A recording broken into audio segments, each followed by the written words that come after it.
인도함 받는 자. 얼마나 우리의 가는 길이 정확한지 모릅니다. 일생의 생의 길을 우리 주님께서 영원토록 인도하십니다. 그런데 하나님께서는 오직 그의 자녀들에게만 성령을 부어주십니다. 자녀들만이 하나님의 인도하심을 받습니다. 로마서 8장 9절에 만일 너희 속에 하나님의 영이 거하시면 너희가 육신에 있지 않고 영에 있나니 누구든지 그리스도의 영이 없으면 그리스도의 사람이 아니니라. 늘 하나님의 성령께서 우리의 몸의 행실을 죽일 수 있도록 성령의 인도하심을 통해 인도하십니다. 그 결과 우리가 하나님의 자녀가 된 것을 언제나 준비케 하시고 확인시켜 줍니다. 또 성령의 인도하는 방법은요, 막 욱박지를 시고 강제로 막 우리의 의지를 꺾어가지고 그냥 이렇게 하시는 게 아니에요. 얼마나 하나님의 성령께서는 부드럽고 아름답고 감화가 깊게 역사하십니다. 저는 부족하나마 이 성령의 인도하심을 받는 그 상태를 늘 독수리가요, 날개를 쫙 펴고 저 높은 하늘 창공에 올라가가지고 뭐 그냥 날려고 이렇게 하지도 않고 달려가려고 막 이렇게 막 부닥부닥 하지도 않고요. 그저 그 넓은 날개를 쫙 피기만 하면 그냥 자동적으로 쫙 하고 바람을 타고 나르듯이 우리가 하나님의 약속의 말씀에 우리의 날개를 쫙 펴고 의지해버립니다. 완전히 하나님 앞에 의탁하면은요, 그냥 하나님의 성령의 바람이 우리를 아름답게 영광의 나라로, 참 그리운 나라, 또 눈물이나 독이 없는 그 영광의 나라로 우리를 인도해 주시는 놀라운 인도하심을 늘 깨닫고 은혜를 받게 되는 것입니다. 하나님의 성령께서 인도하시는 방법이 여러 가지가 있지만 가장 기본적인 방법은 조명을 통하여 이루어집니다. illumination.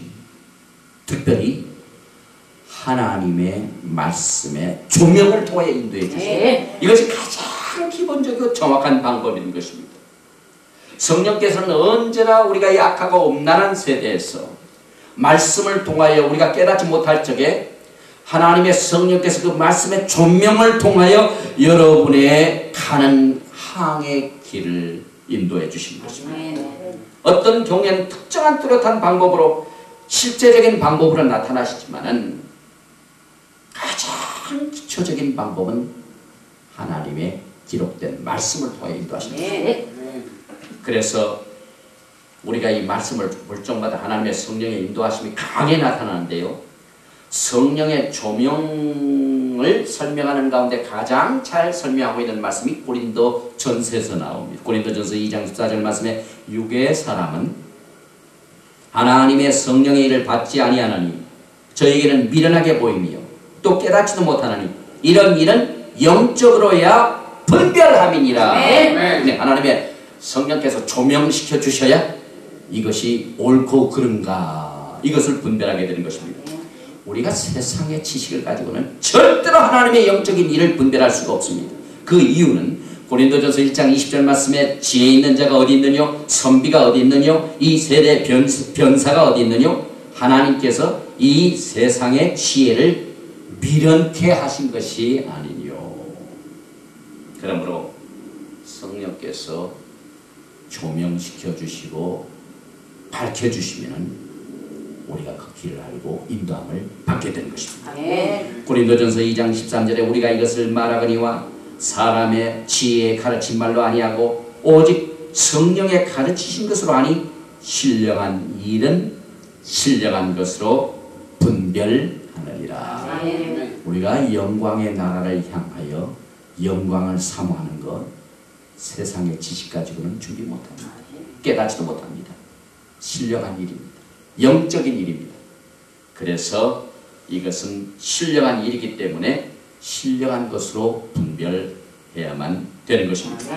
누가복음 24장 45절에 이에 저의 마음을 열어 성경을 깨닫게 하시고 이 제자들의 그 깨닫지 못한 마음, 예수님이 옆에 가신데도 깨닫지 못했어요. 말씀이 육신되어 오신 그분이 직접 같이 동행을 해주신 줄은 몰라서. 그런데 처음에는 성령의 인도하심과 조명이 없을 때는 몰랐지만 마음을 열어주시니까 깨닫게 됐다는 사실을 말씀하고 있는 것입니다. 지금도 마찬가지입니다. 지금 이 메시지를 듣는 여러분 가운데 이걸 이렇게 해야 될지 저렇게 해야 될지, 혹은 어떤 또 사업을 하시는 장로님, 집사님, 또 권사님들, 이것을 이렇게 해야 될지 저렇게 해야 될지 이렇게 투정할 때가 있습니다. 그러나 하나님의 성령께서는요, 이 말씀을 읽는 순간 확실한 증거를 주셔서 조명시켜서 이것이 하나님의 길이다 하고 그 과거에 깨닫지 못한 그 상태를 마음을 활짝 열어주셔서 확실히 갑자기 올 때가 있어요. 그것은 하나님께서 성령으로 조명시킨 사건. 그때 우리는 순종을 해야 돼요. 우리 하나님께서는 우리가 양자가 되었기 때문에 우리를 인도하실 책임 있는 분이시며 우리는 인도함을 받을 권리가 있습니다. 특권이 있습니다. 그러기 위해서는 우리가 순종을 해야 돼요. 그 순종 중에 하나가 가장 어려운 것이 거룩함에 이르는 순종입니다. 저 오하이오주에 하베스트 교회에 목회하시는 라 파슬리 목사님, 지금 이 바디 오브 크라이스트, 이 몸된 교회에 가장 필요한 것이 하나님의 거룩함이라고 했어요. 왜냐하면 지금 세상도요, 거룩함이 위반된 것을 법으로 따지려고 미국 의회에서 최고의 수반자를 임피치먼트 한다고 다스리고 있습니다. 하물며 하나님의 영을 받은 자, 양자된 자는 얼마나 이것이 중요합니까? 안 믿는 세상에서도요, 이 거룩함이 위반됐을 적에 문제를 삼고 자기의 직책을 잃어버리거나 혹은 상실될 이런 위험이 있습니다. 오늘 이 시간 이 말씀을 듣는 직책을 가진 여러분들, 여러분의 생활 가운데 거룩함이 결여됐으면요, 지금 가지고 있는 모든 영적인 일을 사용하십시오. 지금 안 믿는 사회에서도요, 사임하시오 사임하시오. 하물며 이 몸된 교회 내에서 하나님의 거룩함을 책임 맡아서 해야 할 우리들, 이 어두운 데서 빛을 발해야 할 우리들, 이 썩는 곳에서 소금의 역할을 해야 할 우리들이고, 만약 이것을 소홀히 한다거나 은폐한다거나 들키지 않았기 때문에 괜찮다 하고 은폐하는 자, 오늘 이 시간 그 직책을 사임하시기 바랍니다. 그리고 기본부터 모든 것을 회개하고 하나님의 일을 하는 것이 적절합니다. 오늘 그 목사님께서 얼마나 강하게 하나님의 거룩함에 대하여, 너무 우리가 살고 있는 이 시대가요, 하나님의 법의 기준을요, 그냥 바닥까지 내려오도록 기준을 낮췄대요. 그래서 지금 마지막 때 교회가 해야 할 일은요, 그 기준을 하나님이 만드신 위치에다 올려놔야만 됩니다. 십계명을 보시기 바랍니다. 우리 하나님께서 얼마나 여러분과 저에게 양자된 자를 인도하시가요 우리를 인도하시고 계시는지요. 그러면서 우리가 거룩함을 강조하는 이유는 blessed hope, 복스러운 소망이 있기 때문에. 시편 119편 35절에 나로 주의 계명의 첩경으로 행케 하소서, 내가 이를 즐거워함이니이다. 또 시편 119편 133절에 나의 행보를 주의 말씀에 굳게 세우시고 아무 죄악이 나를 주장치 못하게 하소서. 이 마지막 때는요, 우리가 사느냐 죽느냐, 물질적으로 우리가 먹고 사느냐 죽느냐 이 문제가 아닙니다. 여러분, 영원한 삶을 누리느냐 하나님의 심판을 받는 이 둘 중에 하나를 우리가 심각하게 선택을 하고 분별을 해야만 되는 것입니다. 그래서 우리 주님께서 이 본문 말씀에서 로마서 8장 14절 말씀에 무릇 하나님의 영으로 인도함을 받는 그들은 곧 하나님의 아들이라. 하나님께서 인도하실 책임을 다 하셨는데 거룩함으로 이끄는 길을 말씀을 통하여 주의 종을 통하여 역사하셨건만 안 들켰다고 누가 보지 않았다고 불순종하면 그 사람은 하나님의 아들이 아닌 것입니다. 그래서 하나님의 성령께서는 인도하실 적에 언제나 죄와 싸우게 만드십니다. 여러분, 죄를 그냥 놔두면 안 돼요. 우리 하나님의 성령께서는 언제나 우리가 죄를 대할 적에요, 죄를 대항하라, 마귀를 대적하라. 요셉 보세요. 요셉의 위대한 점이 어디 있습니까? 죄를 볼 적에요, 그냥 죄와 관계를 갖지 않도록 그냥 도망가 버렸어요. 피해 버렸어요. 우리가 양자로서 하나님의 자녀가 된 것은 하나님의 성령께서 우리의 몸의 행실을 죽이도록 계속해서 역사하시지 않습니까? 갈라디아서 5장 16절 말씀에 내가 이르노니 너희는 성령을 쫓아 행하라. 그리하면 육체의 욕심을 이루지 아니하랴. 어떤 사람은 주의 사역을 한다고요. 육체의 욕심을 채우면서 주의 사역을 하는 사람도 있어요. 이 마지막 때 성령 운동하는 거 굉장히 조심해야 돼요.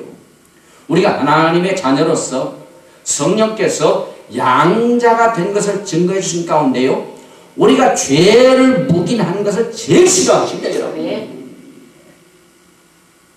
그때부터 우리가 죄를 묵인하면서부터 죄에 대해 관대하면서부터 하나님의 성령께서는 근심하시게 됩니다.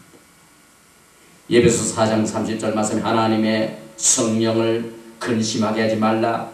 그 안에서 너희가 구속의 날까지 인치심을 받았느니라. 구속의 날까지, 우리의 몸의 구속을 이루는 날까지 하나님께서 성령으로 양자의 영을 부어주셔서 인도하실 적에 그분을 기쁘시게 해드리기 바랍니다. 데살로니가전서 5장 19절 말씀에 성령을 소멸치 말라고 하셨습니다. 히브리서 10장 29절에는 하물며 하나님의 아들을 받고 자기를 거룩하게 한 언약의 피를 부정한 것을 여기고 은혜의 성령을 욕되게 하는 자의 당연히 받을 형벌이 얼마나 더 중하겠느냐.